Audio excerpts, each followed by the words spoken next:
Story 1. Echoes from the empty driveway.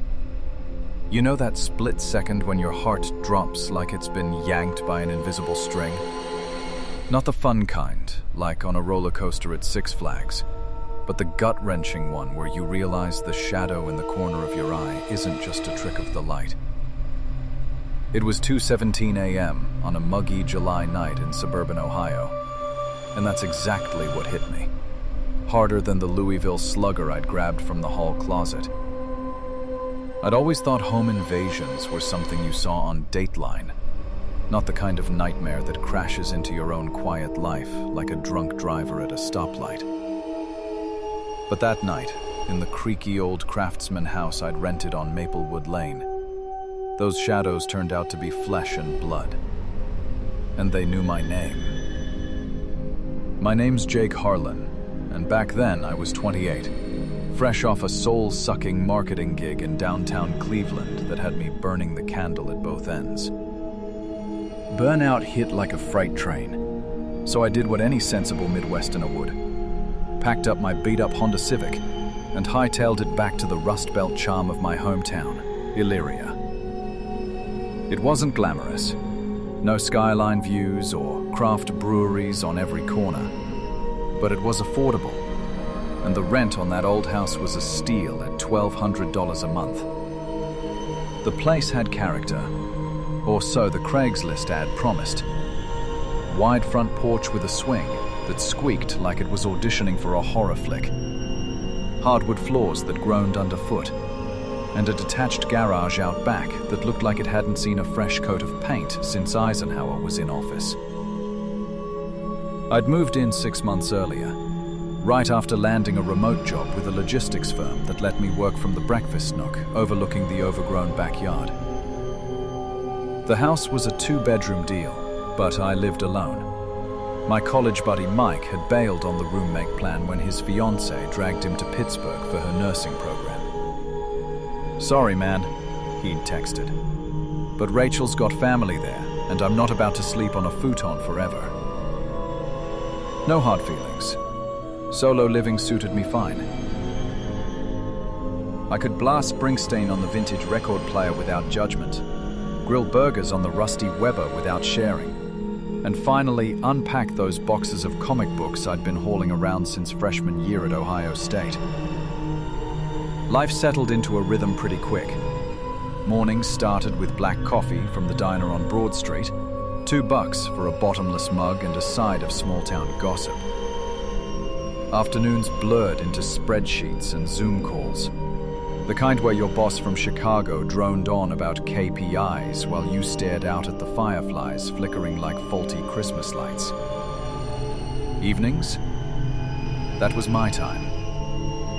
I'd tinker in the garage, restoring an old Schwinn bike I'd scored at a yard sale, or fire up the fire pit for s'mores that tasted like nostalgia and slight regret. The neighborhood was the epitome of American suburbia. Kids on razor scooters, retirees walking golden retrievers, and that one guy down the street who mowed his lawn at dawn like it was his personal vendetta against chaos. But beneath the picket fence facade, there was an undercurrent of unease I'd ignored at first. Elyria wasn't the Mayberry of the Andy Griffith Show, but it had its edges. Boarded up factories from the steel mill days, the occasional opioid headline in the Chronicle Telegram, and whispers about that family over on Oak, who up and vanished last winter. I chalked it up to city boy paranoia. After all, I'd locked my doors religiously since the Cleveland apartment break-ins made the news. The garage was my weak spot, though. It had one of those clunky, chain-driven doors from the 70s, operated by a remote clipped to my sun visor. No app integration, no smart locks, just a button that rattled the whole frame like bones in a maraca. I'd meant to upgrade it, but between work and laziness, it stayed analog. That Friday in July was shaping up to be a textbook escape from the grind. My folks were up in Mackinac Island for their annual anniversary getaway, Mum's idea of romance involved fudge shops and horse-drawn carriages, while Dad grumbled about the ferry ride but secretly loved the cherry pie. Mike and his crew had invited me to a Brown's tailgate in Berea, but after a 12-hour day debugging a client presentation, I waved them off. "Rain check, boys," I emailed. "Gonna Netflix and chill with the ghosts in this old house." Solitude sounded golden. A frozen pizza from Mark's, a six-pack of Great Lakes Dortmunder Gold, and the latest season of The Bear queued up on the Roku. By 11 p.m., the pizza box was flattened in the recycling bin, and I was sprawled on the living room couch, the glow of the TV casting flickering shadows across the exposed brick walls. The episode ended on a cliffhanger, Carmi yelling in that Chicago accent that always made me homesick for deep dish, and I muted the ads to scroll TikTok. That's when the first rumble hit. At first I thought it was the AC unit kicking on, that ancient beast in the basement that wheezed like a chain smoker. But no, this was deeper, a metallic grind that vibrated through the floorboards and up my spine. The garage door. It was opening. I sat up, phone in hand, thumb hovering over the volume. 11:30 on a Friday night. No deliveries, no neighbors borrowing tools. My folks wouldn't be back till Sunday, and Mike was hours away. Heart picking up tempo, I muted the TV entirely and listened. The chain clanked for what felt like an eternity, 10 seconds, maybe 12, before it ground to a halt. Silence rushed back in, thick and accusatory, broken only by the tick of the mantel clock. Coincidence? Power surge? I'd read about those smart home glitches where doors open on their own. But this wasn't smart. This was manual. Someone hitting that remote from inside my car, or... Nah. I shook it off, grabbing a fresh IPA from the fridge. "You're losing it, Harlan," I muttered, cracking the tab with a hiss. But as I settled back in, the unease gnawed like a bad burrito. What if it was kids? Elyria High had a prankster streak, egging houses, TPing yards, or worse, one of those porch pirates who'd graduated to garages for tools and bikes. I glanced at the front window. The streetlight bathed Maplewood in sodium yellow, empty save for Mrs. Hargrove's minivan. No shadows lurking. 10 minutes ticked by. I tried the show again, but Carmi's intensity mirrored my own jittery vibe. Screw it. I paused the stream and padded to the kitchen, flipping on the under-cabinet lights. From there, I had a sightline to the back door, which led straight to the garage. Locked, deadbolt engaged. Good. But curiosity, or stupidity, pulled me closer. I eased the door open a crack, the hinges whispering like a bad omen. Cool night air slipped in, carrying the scent of cut grass and distant rain. The garage light was off, a black maw swallowing the moonlight. Nothing stirred. Probably the wind, I lied to myself, latching the door. Back on the couch, I forced a laugh. Classic overthinker move. But sleep? Forget it. By midnight, I'd killed the beer and switched to water, pacing the living room like a caged labradoodle. The house felt bigger, emptier, its creaks amplified into symphonies of suspicion. Every draft was a footfall, every settling beam a whispered threat. I checked the locks again, front, back, garage side door, all secure. My phone showed no alerts from the basic ring cam I'd mounted over the porch, battery low, of course. Paranoia 1. I texted Mike. "You guys make it to the lot? House feels spooky tonight." His reply buzzed back. Haha, ghosts of the mill haunting you? We're 3 beers deep. Lock up and crash, dude. Easy for him to say. I didn't crash. Instead, I rummaged through the hall closet, fingers brushing past winter coats and that dusty box of holiday lights, until they closed around the wooden grip of my old aluminium bat. Dad's gift from my Little League days. 28 inches of cold comfort, scarred from countless swings at wiffle balls in the backyard. I hefted it, the weight, familiar, grounding, just in case. Propped it against the couch arm and dimmed the lights, leaving only the TV's blue haze. 1:45 a.m. The rumble came again. Louder this time, unmistakable. The garage door ascending, chain rattling like loose change in a dryer. My pulse jackhammered. No way. I bolted upright, bat in hand, bare feet slapping the hardwood as I crept to the kitchen. Through the door's peephole, a fisheye view of oblivion. Darkness. But then, a flicker. The faint outline of a figure slipping inside, silhouetted against the street lamp's bleed. Not 1, 2. Broad shoulders, low crouch, moving with the practiced hush of predators who'd done this before. Adrenaline surged, hot and electric. Call 911, now. I fumbled the phone, whispering my address to the dispatcher as the call connected. 2 suspects, garage entry, I'm alone. Her voice was calm steel. Stay hidden, sir. Units en route. Keep the line open. But hiding? That wasn't in my DNA. Dad's voice echoed from 1,000 fishing trips. Harlan men face the storm, son. Stupid? Yeah, reckless? Absolutely. But the thought of them pouring through my life, my comics, my tools, the photo of Mum and me at Cedar Point, lit a fire I couldn't douse.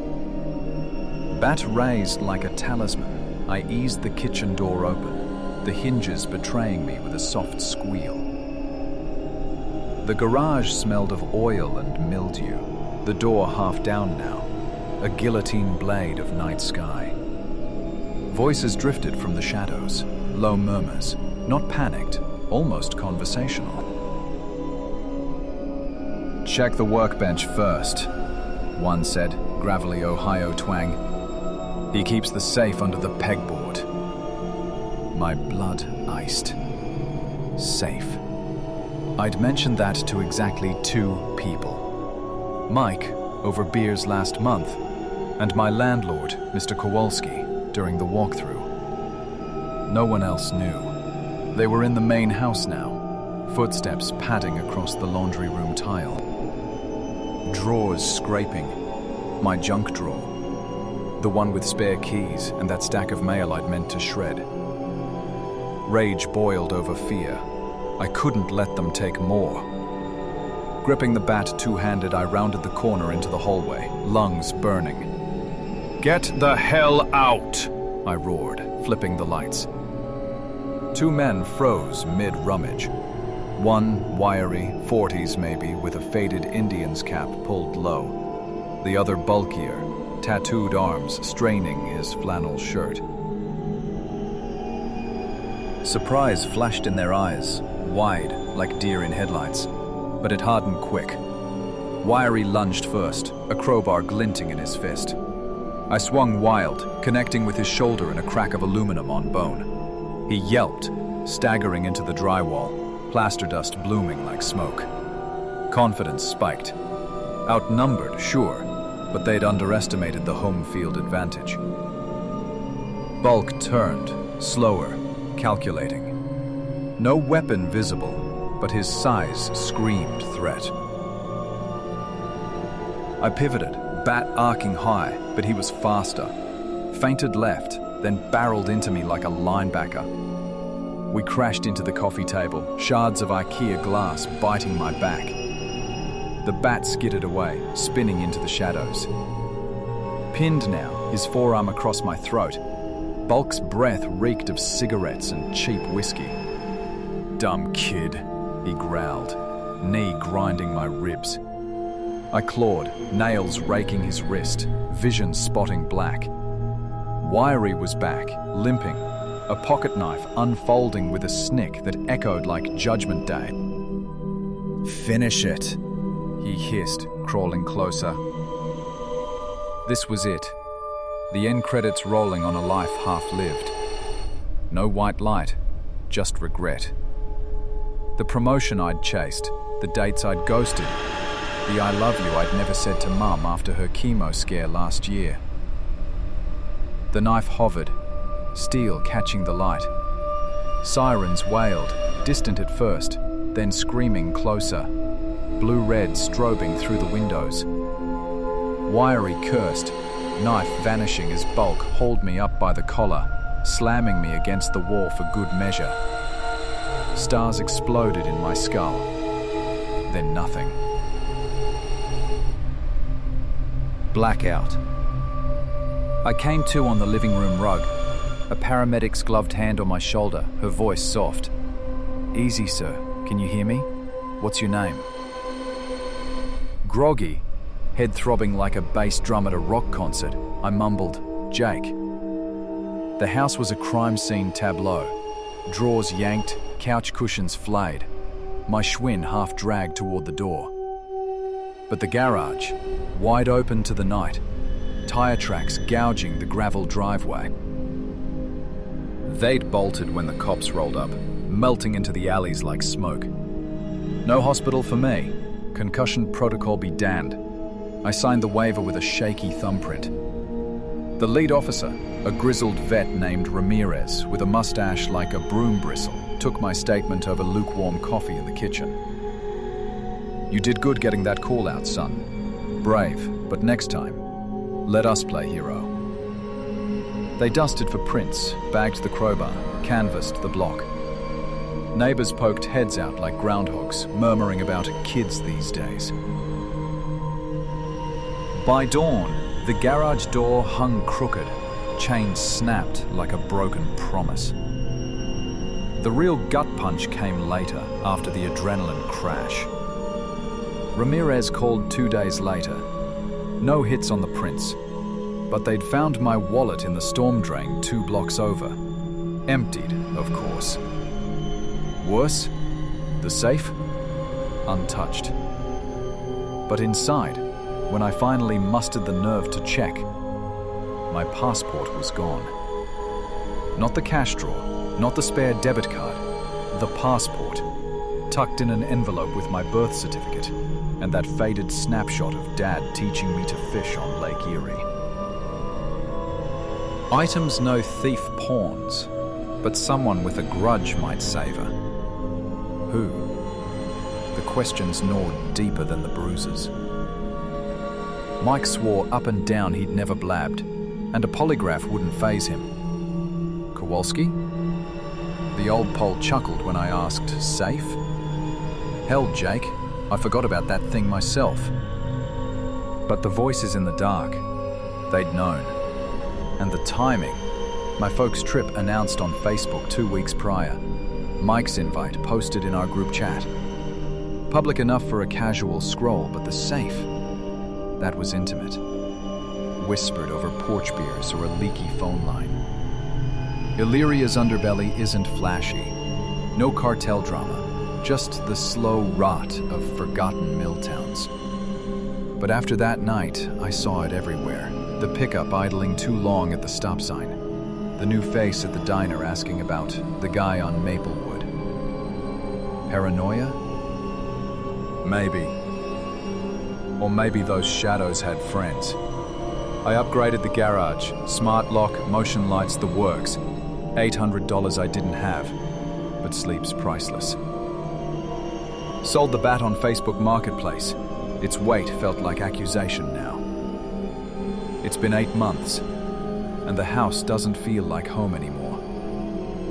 I sublet it to a young couple from Akron, bless their optimistic hearts, and crashed on my folks' couch till I found a condo downtown. Illyria's in the rear view. but the echoes follow. That grind of chain on chain. The whisper of, check the workbench. Life's too short for picket fence illusions. Now I double-check the locks, kiss mum goodnight on every call, and keep my stories close. Because in the quiet hours, when the world's asleep, you learn the scariest monsters don't lurk in the dark.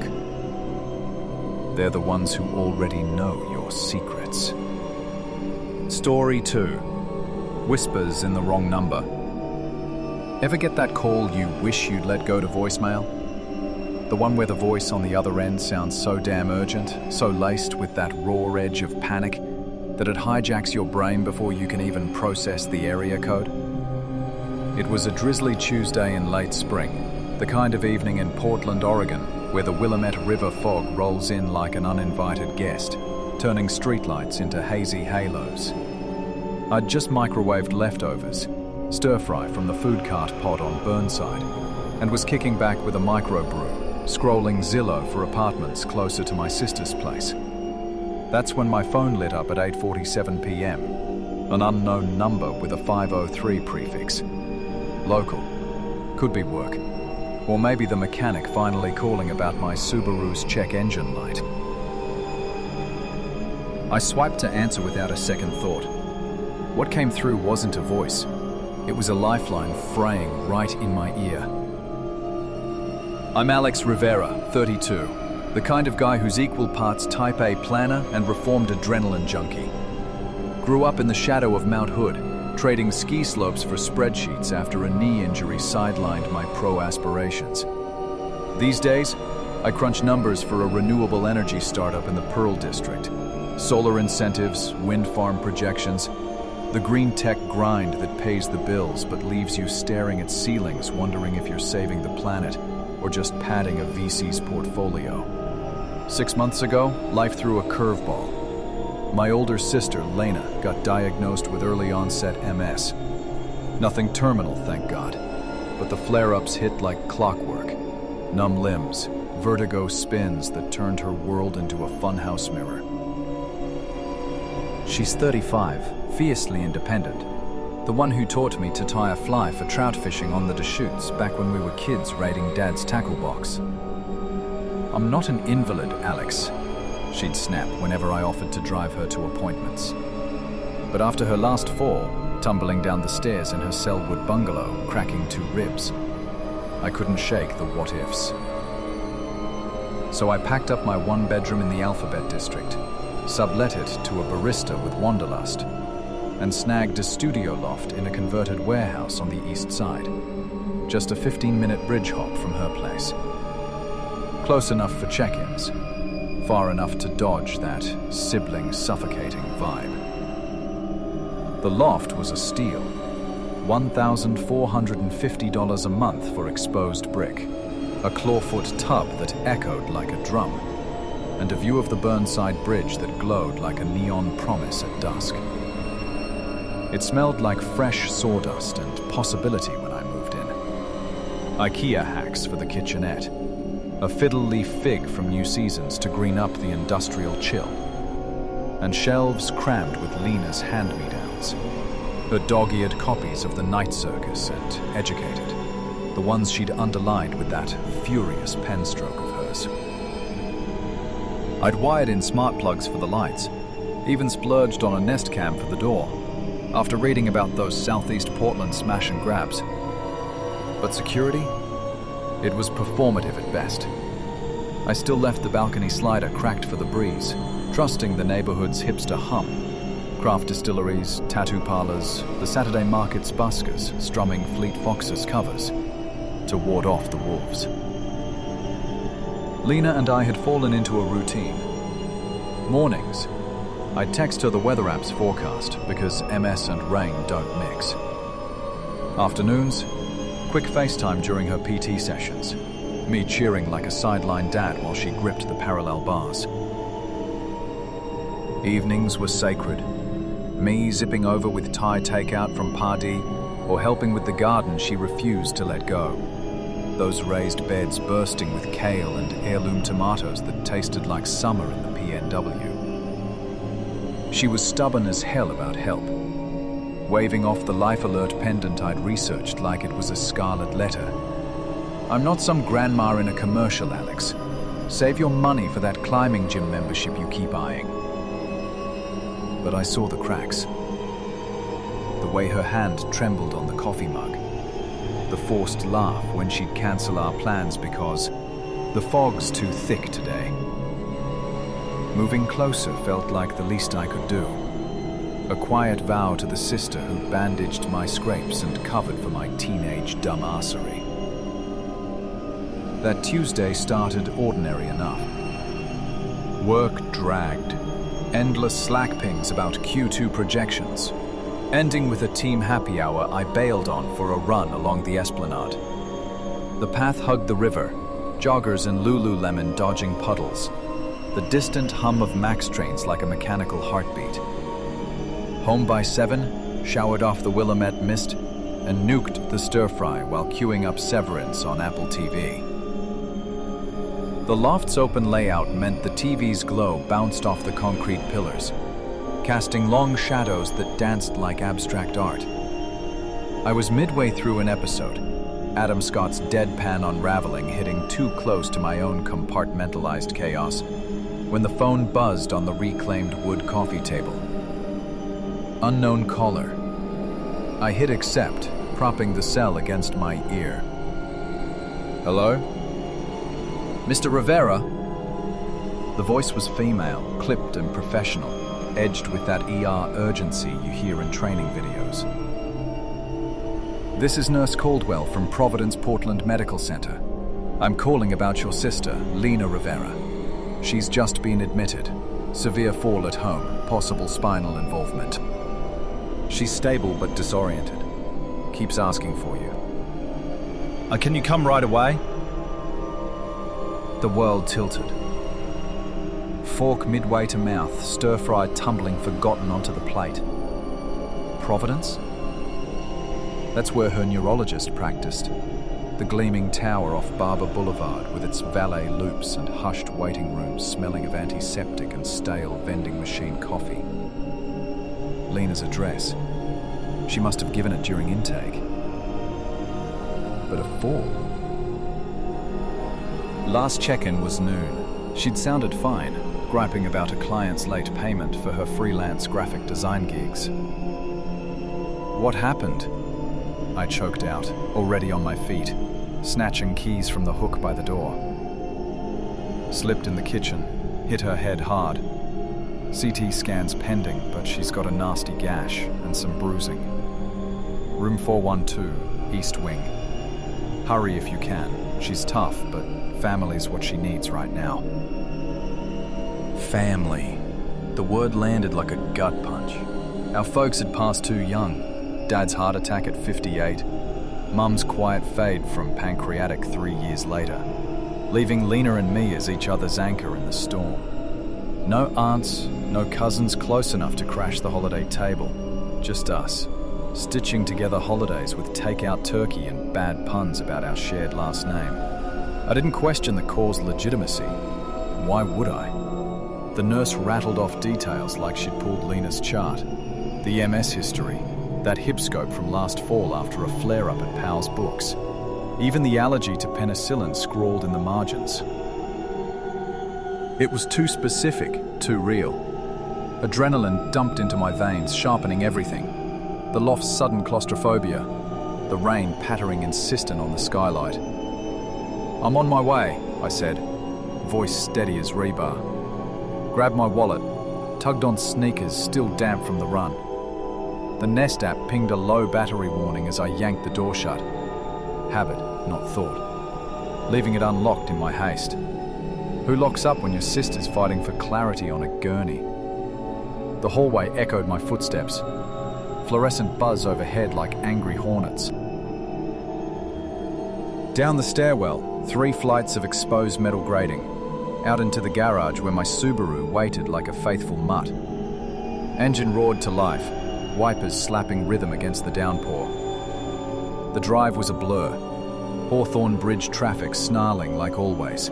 Semis hissing past on wet asphalt. my mind a hamster wheel of horrors. Spinal involvement? With MS, that could mean wheelchairs, PT marathons, the slow theft of her fire.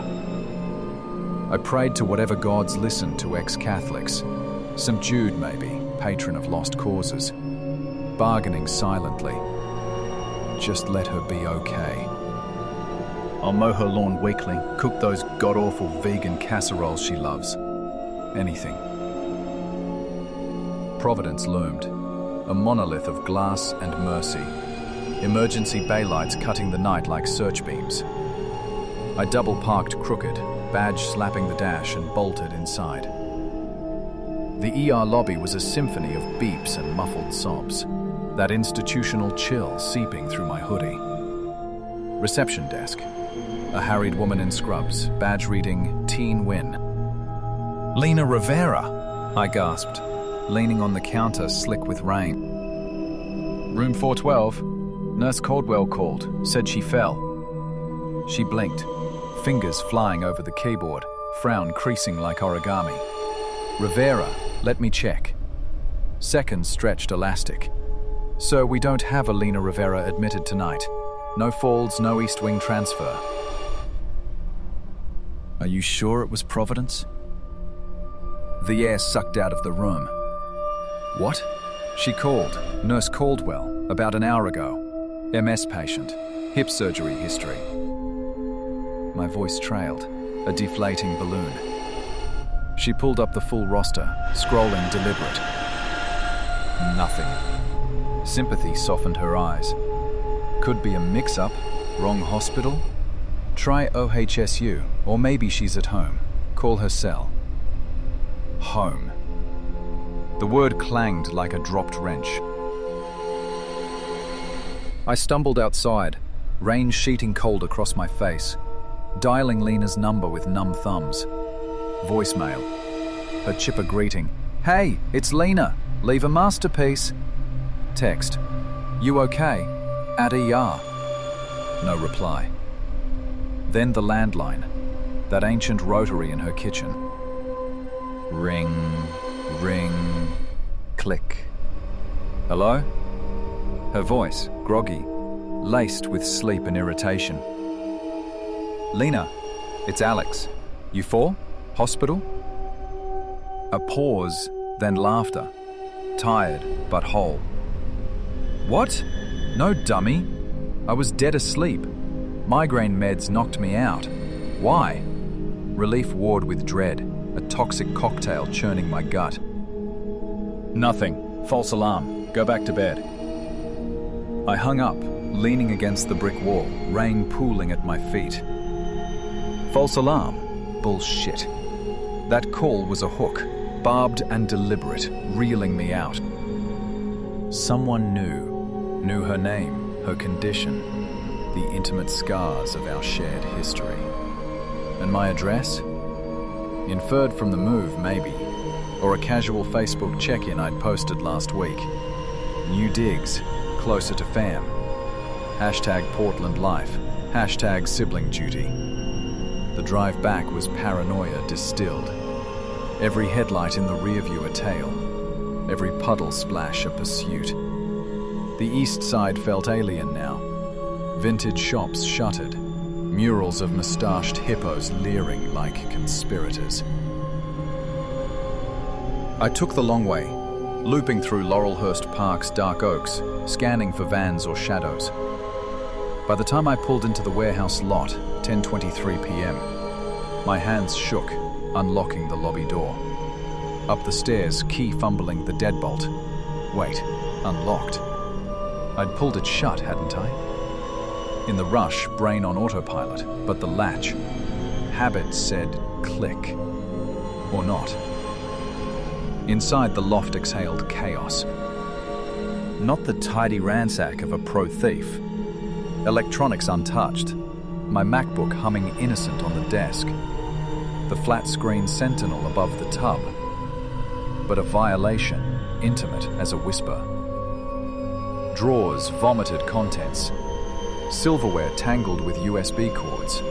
The junk bowl's loose change scattered like confetti from hell. Kitchen counters wept soy sauce packets and crumpled receipts. But the bedroom, God, the bedroom. Mattress askew, nightstand lamp toppled, its shade cracked like a spider web. They'd been surgical. My passport from the fireproof box under the bed, gone. Not the $200 emergency cash, but the passport, stamped with that faded entry from our backpacking trip through Patagonia 3 years back. Lena and me grinning stupid at Torres del Paine. Worse were the ghosts they'd stolen. Framed photos from the mantel, ripped from glass, frames discarded like husks. The one of us at Crater Lake, toddlers in oversized life jackets, Dad's arm slung wide, Mom's Polaroid from her 50th, cake smeared on her cheek, eyes crinkled eternal. Lena's senior prom portrait, that defiant streak of blue in her hair. Not for resale, these were talismans, worthless on the street, but priceless in a heart. And the bathroom, medicine cabinet ajar, my Adderall prescription for focus, Doc's nod to my old anxiety. Emptied into a Ziploc, labels peeled like evidence tags. Lena's spare meds I'd stashed, her baclofen scripts, the ones she forgot during visits, vanished too. Who takes pills by name? Not junkies, schemers. Identity vultures piecing together a mosaic of our lives for fraud or blackmail or God knows what. I sank to the floor amid the wreckage, phone dialing 911 on speaker. Burglary in progress. Wait, no, just happened. East Side Warehouse, Unit 307. Dispatch was kind, cruisers en route. While waiting, I paced, flashlight app sweeping corners. No forced entry, no splintered frame, no Jimmy marks on the slider. They'd slipped in soft, key or code, while I chased phantoms across the bridge. The Nest footage? Grainy at best. Battery died at 9:02, me bolting out. Then nothing but rain-smeared static. Cops arrived in twos. Officer Hale, a wiry vet with a mariner's cap under his duty hat, and her partner, Ruiz, notepad poised like a shield. We walked it through, the call verbatim, the ER wild goose, the unlocked door. Hale's brow furrowed. Sounds like a lure job. Ringside. Had a string last year. Scammers posing as cops for family emergencies. But this? Personal. Photos? Meds? That's not smash and grab. That's stalking. They dusted surfaces, bagged a smudged tumbler from the sink. My water glass? Or theirs? Canvas yielded zilch. The neighbor in 306 blasting lo-fi beats, oblivious. The super, a grizzled ex-lumberjack named Gus, swearing he'd changed locks after the last tenant. Kid, you sure you locked up? By midnight, yellow tape fluttered ironic in the breeze, and I crashed on Lena's couch, hers, not mine, too wired for the loft's tainted air. She insisted on hosting, brewing chamomile that tasted like regret. Creeps, she muttered, hugging a throw pillow to her chest. But why us? I haven't blabbed, well, maybe to Jess at book club, but that's just surface stuff. Jess, her designer friend from Alberta Arts District meetups, the one with the oversharing wine habit. Or the barista at Coava who'd overheard me venting about the move. Loose lips in a city of transplants, where networking blurs into gossip. In theft reports filed, but leads? Vapor. No porn hits on the passport. No dark web pings on the meds. I scoured Reddit's r/Portland like a detective with a deadline. Insurance covered the basics. $500 deductible for miscellaneous personal effects. But the voids lingered. Sleep fractured into nightmares. Faceless voices reciting my SSN. Lena's face dissolving into code. I upgraded. Ring cams at every angle. A Yale smart lock that chirps affirmatives. even a personal alarm fob clipped to my keys like a talisman. Lena finally relented on the life alert, her concession a quiet, "For you, not me." We joke now, over Zoom yoga or hikes on the dogwood trails, about our fortified bunker life. But the unease festers, a low hum under the floorboards. Portland's a city of reinvention, food trucks birthing empires, bridges linking fractured souls. But that night cracked the facade. Someone knew our soft spots, our stories, and chose them as spoils. Was it Jess's ex? That shady IT guy with a grudge? A phishing ghost from my startup's vendor list? Or just random entropy? The universe's cruel dice roll. I scan caller IDs like wanted posters, delete posts mid-type. Life rebuilds, new frames on the walls, refilled scripts in the drawer, but the whispers echo. That nurse's voice, calm as a siren's song. In the PNW's endless drizzle, trust is the real casualty. And when your phone rings unknown, sometimes the scariest answer is the one you give. Story 3. Shadows of the Wrong Key. What do you do when a stranger knocks on your door at midnight? Not with a pizza delivery or a lost dog story, but with a key ring full of your own secrets. Keys that jingle like accusations, unlocking doubts about every memory you've ever trusted. It was a crisp October evening in Boise, Idaho. The kind where the Boise River's chill seeps into your bones, and the foothills loom like silent judges under a harvest moon.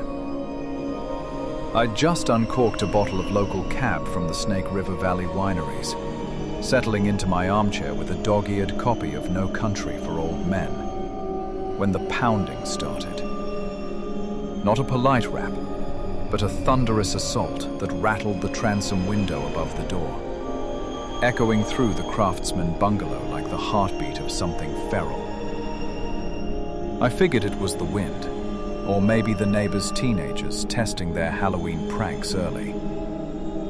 But when I peered through the peephole, the face staring back wasn't a kid in a mask. It was a man who looked like he'd stepped out of my own faded yearbook photo, twisted into something unrecognizable. And he was screaming that this was his house. Call me Ethan Caldwell, 34, your classic Boise boy turned reluctant adult. Born and raised in the Treasure Valley, where the air smells like sagebrush and fresh-cut alfalfa. And Sundays mean Boise State Broncos tailgates with foil-wrapped burritos and blue turf dreams. I bounced around after high school, 2 years at the University of Idaho chasing a poli-sci degree that led nowhere but bar tabs. A stint slinging craft IPAs at the Boise Co-op, and a soul-crushing year in Seattle doing data entry for a tech startup that ghosted me during the pandemic layoffs.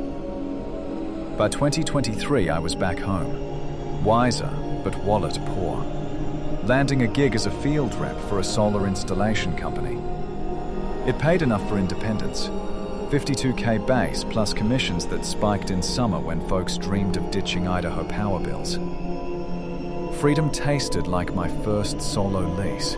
A cozy 2-bedroom on Elmwood Drive in the North End. That historic pocket of Boise where elms arch like cathedral ceilings, and front porches host book clubs and lemonade stands. The house was a gem, or so my realtor gushed. Built in 1925, with gingerbread trim on the eaves, a sunroom that flooded with light off the kitchen, and a backyard big enough for a fire pit, and that had a Rondac chair set I'd scored off Facebook Marketplace. Rent was $1,800, steep for Boise, but the location screamed stability. 5 minutes from Julia Davis Park's Rose Gardens, a quick bike ride to the Anne Frank Human Rights Memorial, and neighbors who waved from their Subarus like we were all extras in a Norman Rockwell painting. I'd moved in last spring, right after signing the lease with Mrs. Harlan, a widow in her 70s who owned half the block and treated tenants like wayward nephews. "Just keep the garden watered, dear," she'd said, handing over the keys with a plate of her famous huckleberry scones. "And no parties after 10, the elms whisper complaints." Settling in was pure bliss. Weekends blurred into projects, sanding the hardwood floors till they gleamed like polished amber, hanging shelves for my vinyl collection, Springsteen bootlegs from the '78 Darkness tour, a pristine copy of Rumors that I'd chased on eBay. The kitchen became command central, granite counters scarred from decades of family suppers, a farmhouse sink where I'd wash heirloom tomatoes from the farmer's market, dreaming of the day I'd host Lena Caldwell. No relation, just my high school sweetheart who'd traded Boise for a journalism gig in DC. We video called weekly, her face pixelated against the Potomac, trading stories about her latest investigative piece on congressional pork, and my close calls with rogue roofers. "You're nesting, Ethan," she'd tease. "Next it'll be a golden retriever and a minivan." I laughed it off. But truth? The house felt like roots I'd been missing. Secure, mine, a bulwark against the world's spin. That sense of sanctuary shattered on October 17th, a Thursday that dawned with frost on the pumpkins lining the stoop. Work had been a grind. 3 installs in Meridian, dodging skeptical ranchers who wired my solar pitch like it was a Scientology brochure. Home by 9, I nuked a Sweetwood jerky-stuffed burrito from Boise's food scene staple, cracked that cab, and sank into the armchair. The one with the embroidered throw from my grandma's attic. No Country was midway through its 3rd reread. McCarthy's sparse prose hit different in autumn, all that border dust mirroring the Boise foothills' golden aspens. The pounding yanked me vertical at 11:32 p.m., sharp as a firecracker. I froze, glass midway to lips, the wine's tang forgotten. Another boom, wood flexing, brass knocker slamming like judgment. Through the peephole, chaos. A man, mid-30s maybe, pacing the porch like a caged wolf, fist hammering the jamb. Disheveled, hair a bird's nest of dark curls, flannel shirt untucked over jeans, stiff with grime. Eyes wild under the porch light's sodium glow. Not a vagrant, something frantic in his posture, like a salesman who chugged 3 Red Bulls. "Open up! I know you're in there!" His voice boomed, Boise accent thick as tater-tot casserole. Local boy, no doubt. I gripped the door chain, heart thumping a drum solo. "Who is it?" I called, steady as I could muster. "This is my goddamn house," he bellowed, slamming again. "You've got 10 seconds to get out or I'm calling the cops. Trespassing, squatting, whatever the hell this is." My brain short-circuited. Trespassing? I'd lived here 6 months. Mrs. Harlan had the lease framed on her fridge. I unchained the door a crack, screen still latched, Idaho manners dying hard, and leaned into the gap. Up close, he was average build, 5'10", with a jaw like a shovel, and stubble shadowing a cleft chin. Familiar? Nah. Boise's a transplant town. Faces blur like cottonwoods in wind. "Buddy, you've got the wrong address," I said, channeling that customer service calm from solar demos. "This is 1423 Elmwood. Been renting here since April. You need directions or..." He cut me off with a bark of laughter, bitter as burnt coffee. "Wrong address? Bullshit. I live here. Lived here 12 years. Bought it cash after the divorce, remember? That settlement from the mill." His eyes locked mine, unblinking, and something cold slithered down my spine. The mill? Boise Cascade shuttered in '09. Old-timers still nursed grudges over pink slips. But details, 12 years? I scanned him. No Boise State ring, no Bronco sticker on a truck idling curbside. Just agitation, pacing tighter circles. Look, man, easy. I tried, but he was unraveling. Call your realtor or the cops, they'll sort it. That flipped a switch. He lunged at the screen, fingers clawing mesh like a zombie flick extra. You think I'm crazy? I've got proof. From his coat pocket, a battered Carhartt, he yanked a manila folder, slapping it against the frame. Papers fluttered. A deed yellowed at edges. My address stamped bold. His name scrawled, Nathaniel Reese. Mortgage statements from Wells Fargo. Paid stamps up to last month. And mail, junk, sure, but addressed N. Reese, 1423 Elmwood Drive, Boise ID 83702. Credit card offers, a Bass Pro Shops catalog dog-eared at the fly fishing section. I swallowed, porch light buzzing overhead like a lie detector. Forged? Had to be. Photoshop whiz kids cranked that crap out for Craigslist scams. But the creases felt real. Ink faded, authentic. Nice try, I said, voice thinning. Print shop on State Street does better fakes for $20. His laugh again, but now it cracked, manic, edged with hurt. Fakes? Christ, you're gaslighting me now. He fished his phone, thumb smudging the screen protector. Fine. Visual aids. Photos bloomed. Him, in my sunroom, lounging on my wicker love seat with a red-headed woman. Fiancé? Wife? Toasting mugs of what looked like homebrew. Timestamp, July 4th, 2024.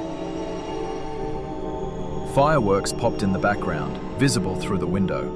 Boise's Greenbelt display, the one I'd watched solo last summer with a sixer of Payette Lager. Another, him at my kitchen island, chopping onions for chili. That same woman snapping the shot, her laugh frozen mid-bubble. Bedroom next, my oak frame bed, him sprawled with a laptop, Boise State's blue turf glowing on screen during a game. Recent, too recent. My knees went liquid. I'd been home July 4th, grilled elk burgers on the back patio, texted Lena a selfie with the smoke curling like a question mark. No redhead, no Nathaniel. But the details. The scuff on the baseboard from when I dragged in the dresser. The exact slant of afternoon light on the quartz counters. How? I whispered, chain rattling in my fist. You tell me, he snarled, thrusting the phone closer. That's us at Thanksgiving 23. Turkey carcass on the table. My ma's cornbread stuffing half-eaten. You were there? Or did you erase me like some bad dream? The photo. Chaotic bounty. Him carving with electric knife. Extended family blurred in the periphery. My stomach knotted. I'd hosted no Thanksgiving. Lena was in D.C., family scattered after Grandma's passing. But the tablecloth, checkered red, same as mine, thrifted from a North End estate sale. Reality fractured. Was I losing it? Blackout drunk one night, subletting a room I forgot. Therapy flashbacks. That hypnotherapy phase post-breakup, unearthing repressed college hookups that turned out to be pizza-fueled fever dreams. I blinked hard, gripping the door jamb. Enough! I'm calling the cops. His face shifted, rage to resignation, like a storm cloud parting. Yeah. Do that. Let's see what they say. He pocketed the phone, stepped back, hands raised in mock surrender. I'll wait out here, but you're done, pal. This ends tonight. Then he melted into the shadows, footsteps crunching gravel toward the sidewalk. I I slammed the door, chain snapping taut, dialing 911 with one hand while peeking curtains. Gone. No truck, no silhouette, just elm leaves skittering like fleeing accomplices. Cops arrived in 10. Deputy Torres, a compact Latina with a Broncos lanyard, and her rookie partner, Ellis, all gangly limbs and earnest notepad. I spilled it. The pounding, the docs, the photos, voice pitching higher with each impossibility. They toured the house, measured door frames, snapped pics of the sunroom love seat. No redhead hairs, thank Christ. Sounds like a psych episode, Torres said, radio crackling static. Folks get displaced, foreclosure, eviction, and fixate. We've had 3 this month, meth-tweaking memories. Ellis nodded, but his eyes darted to the photos I'd screenshotted on my phone. Lease? I handed over the PDF from Mrs. Harlan, ironclad, e-signed April 15th. Call the landlord, Torres advised. Verify tenants. And change your locks now. They left with a case number and a stay vigilant sticker for the fridge. I texted Mrs. Harlan at 12:47 a.m. Weird guy at door claiming he owns place. Ever hear of Nathaniel Reese? Her reply pinged at dawn. Never, dear. Rented to the Patels before you. Lovely Indian couple. Moved to Eagle for schools. Locks changed, full inspection. Sleep tight. Patels? Vague memory. Takeout curry smells lingering when I toured. But Reese? Nada. Dawn broke grey. Coffee bitter as regret. Work? Cancelled. Family emergency, lie to the boss. Instead, I drove to Mrs. Harlan's bungalow 2 blocks over, her porch festooned with chrysanthemums. She brewed Lipton in her floral teacups, insisting on shortbread despite my protests. No such tenant, Ethan. Owned this block since '98. Divorced Mr. Harlan in '05, thank the stars. Reese? Rings no bells. We pored over her records. Patel's out March 1st. Me in April 15th. Gap? Clean. But the photos gnawed. I scoured them pixel by pixel on my laptop.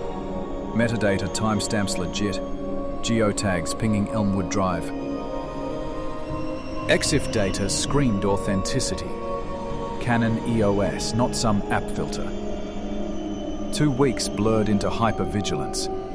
I swapped locks. Quickset smart deadbolts. $200 at Ace Hardware, with app alerts that buzzed my watch like accusatory texts. Installed a Wisecam over the door, its red eye winking 24/7. Sleep came in fits.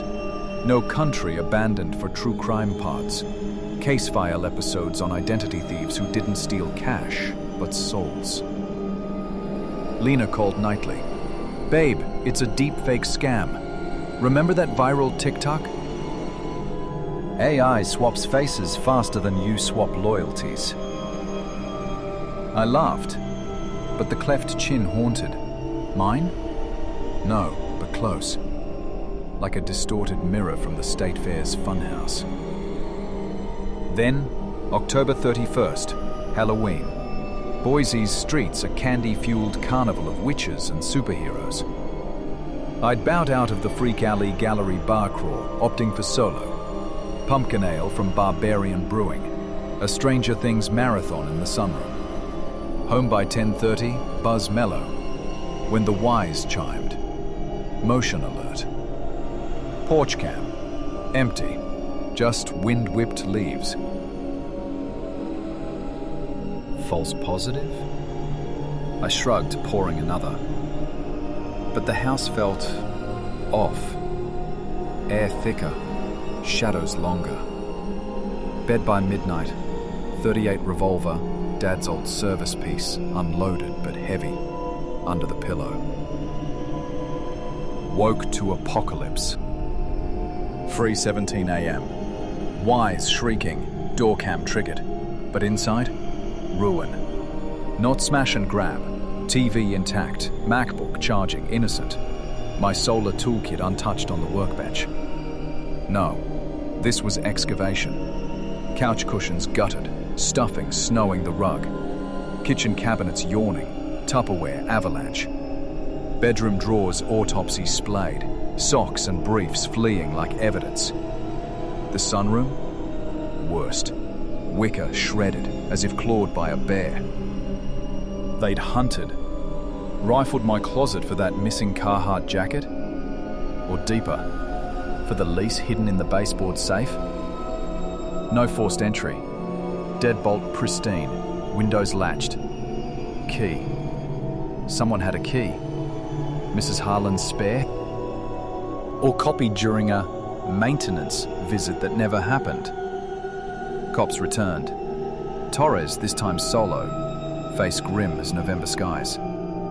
Connected, she confirmed, bagging a stray fiber. Brown wool, snagged on the doorframe. Same MO as the doorstep. Delusional intruder, believing it's his turf. Theory. Reese. Evicted elsewhere, fixated on Elmwood as home. Broke in for his stuff, old journals, a wedding band. But the photos? Deep fakes, she insisted. AI's the new forgery. Check your credit, freeze it. Landlord foots the bill. New locks, schlag this round. A ring floodlight that bathes the yard in accusatory white. Mrs. Harlan bakes lemon bars as apology, tears in her eyes. My fault, dear. Should have vetted harder. Patel's? Tracked via LinkedIn, happy in Eagle, no Reese overlap. Lena flies in for a weekend, walks the Boise greenbelt, force-feeding me rationality over fur at Fur Real. You're safe, Ethan. It's Boise, worst crimes jaywalking. Months on, the house rebuilds, cushions restuffed, drawers resorted. But the ghosts linger, that cleft chin in dreams, the jingle of phantom keys. I sold the armchair on Craigslist, bought a sectional for better flow. Therapy helps, unpacking the Seattle isolation, the rootless years. Reese vanished. Torres closed the case unfounded, but whispers circulate. North End Facebook group buzzing about the ghost tenant. Was it AI sorcery, a Milltown grudge, or my brain's betrayal? In Boise's endless blue skies, doubts the real intruder. Now, every knock startles, every shadow hides a key. And when the wise chimes at night, I don't check the app. I grab the revolver, wondering whose home this really is.